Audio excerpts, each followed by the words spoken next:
Good morning and welcome back to Long Rock, just outside of Penzance.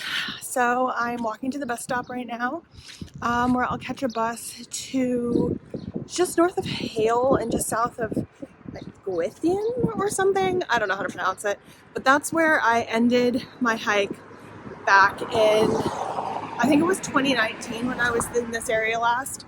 So I ended 2 days ago with you all in Portreath, and back in 2019 I walked from Portreath to Gwithian, which is about 7.5, 8 miles.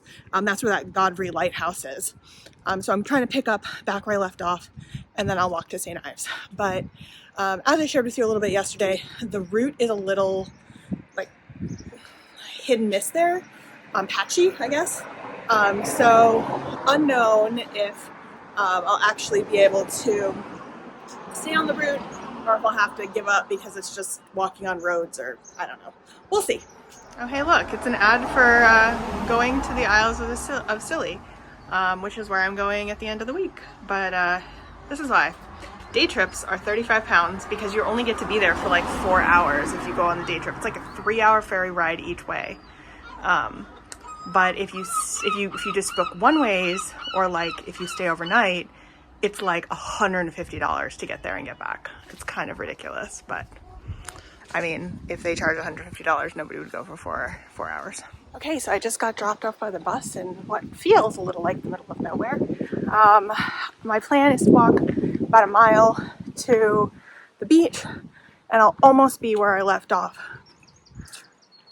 4 years ago. 3 years ago? 4 years ago. So yeah, let's see how the road goes. Right now it's just like this country lane. So very much road walking.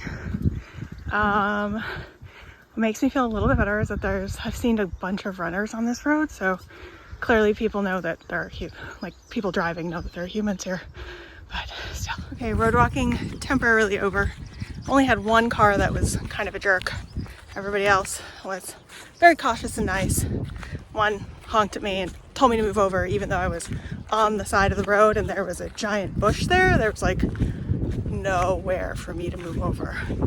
So, but he was trying to speed anyway. I don't think anybody else liked him either. So now I'm kind of on this little side, like leads to a couple of shops, a little parking lot to get onto the beach. So everything's a little bit more chill. I'm kind of doing a mix of road walking and little path walking where it's available. But up ahead you can see, there it is. Okay, so I made it back to the beach. So that head is where I came around. There's the lighthouse. And I caught a bus on the other side of that dune. And then, yeah, so far that way, like 7 or 8 miles, that's where Portreath is. So I did that in 2019. So I'm gonna start here and I'm gonna walk to St. Ives, which should be, I think, if I'm estimating, like 8 or 9 miles. The bay kind of goes back around this way quite a bit. I may actually jump on a bus at some point if it just becomes all road walking. That was just sketchy. I don't want to do that. So, yeah, we'll see how far we get. Well, looks like it's dune hiking. We'll see how long I keep my shoes on for. Ooh, look, a beach. Maybe I walk there instead. Well, I sort of forded my own stream to get out of all the dunes and to make it to the beach.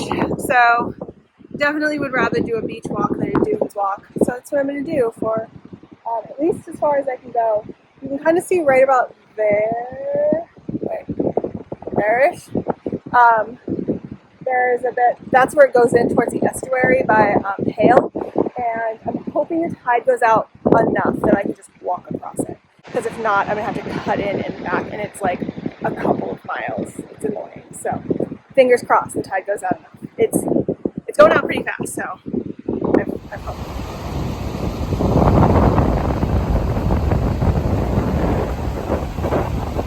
It's going out, but it's not fully out.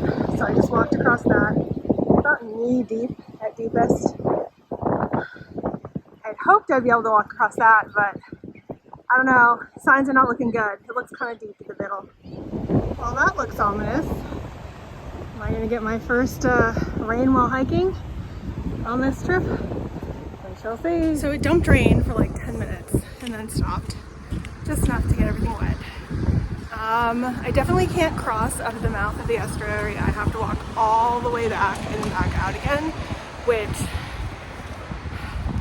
is disappointing. I kind of thought that was the case. Like everything I'd read said that, but like I had some hope that maybe there was a chance, but alas, no. So, I think I'm gonna get myself situated. I have like tons of sand on my feet and I'm in my sandals. So I think I'm gonna find a place to sit, switch out, and then start walking the estuary. If there's a sidewalk, I can do it, but I'm not doing the road walking thing again. That was sketchy. So, let's see how far I get. Hale has a swimming pool that's outside. That's part of the estuary in the town. Like, there's just like those four that are brightly colored and nothing else. And then here's the first little footbridge. And then you keep going back in the direction to the second. Well, I just found a place to sit to like take off my rain gear, and then I saw that. So I'm gonna hold off. And that's where I just came from. So 4 miles here. Oh, pasty sounds so freaking good right now. That might be my journey. So I ate. There's 3 of these. There's one in. I think there's actually 2 in Hale, but there's one in St. Ives, and I had that the last time I was there in 2019. So good. Excited to get another one. So I went into the pasty shop and it was rainy and gross, and I came out and it's like sunny and pretty. So I'm gonna take advantage of it. I'm gonna drink my lemon Fanta. I'm gonna eat my pasty. So excited. This thing is huge. Like, it's the size of my face. But I'm very excited to have a break from peanut butter and jelly for lunch every day, which is usually what I have when I'm hiking, because I have like anxiety around bringing anything that could possibly go bad, because I don't want to get food poisoning because I left a tuna sandwich out for 4 hours in the warmth.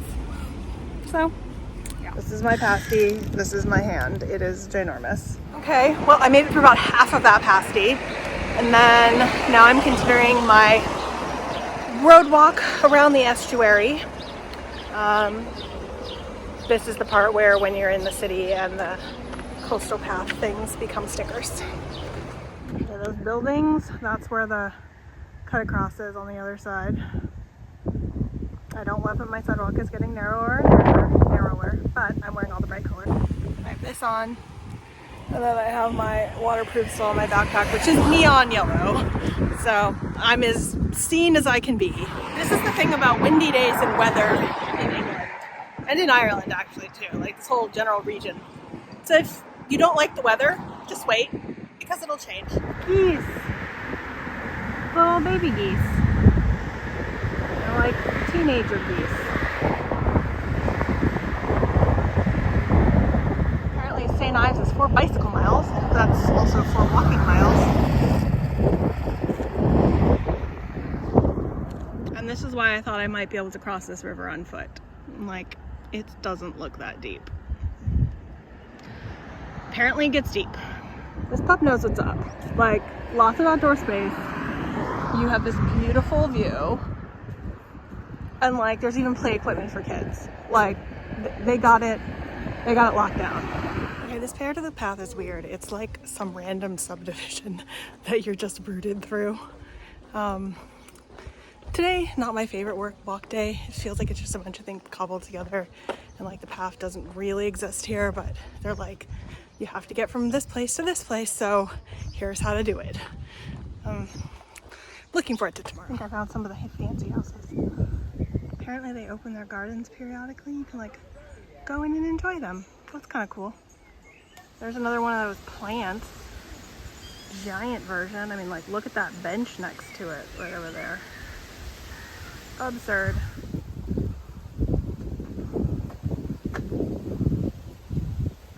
So I'm pretty sure this is where the English Community Santiago starts. It goes from here to St. Michael's Mount, and then obviously you have to take a boat across the water, and then it picks up again, I think in Spain, on the coast. Yep. So for a short time I'll be doing both coastal path and the English Camino this way. So I forgot my blister chafe stuff today, and seems like I'm going to be hiking in these sandals exclusively for the rest of the day. So that's where I was this morning, trying to see if I could cross. Definitely is too deep there, but you can see over there it's a little shallower. People are walking in the water and stuff. I just don't think I'd probably get across the whole of it, and it's almost low tide, so fair. I mean, very, very fair.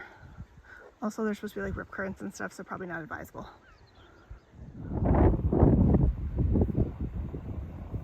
So just how close, and yet so far. That's right about where I was when it started raining earlier. And because I couldn't just walk across that little bit and go this way, I had to add like a few miles going all the way back and around. Apparently this is Porth Kidney Sands, overlooking one of the world's most beautiful bays. I mean, fair. This is Carbis Bay, which is just on the outskirts of St. Ives. You can kind of see the house and stuff. Sort of attached, sort of not.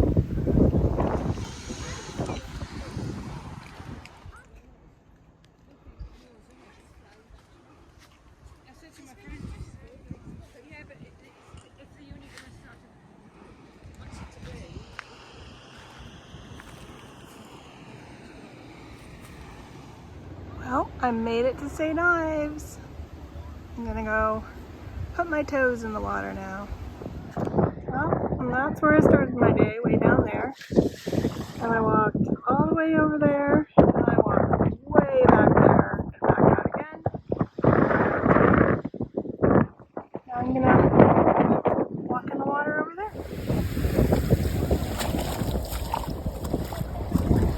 Another water crossing to get me to the final beach and avoid the up and over. Oh, so happy to be here. The tide is super far out now. When it's in, it goes all the way up to those walls over there. But now, it's so far out that you can drive a car on the sand. Just for some perspective, here's a sign saying, "Don't jump or dive off the pier."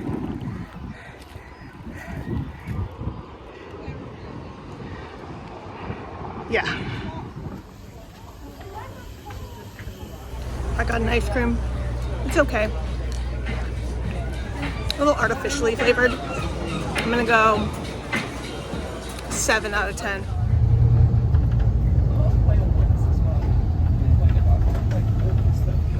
And I'm back home for the day. So that's the tomorrow. A little bit rougher on the hiking front, but less road and city and beach as far as I understand, so excited about that.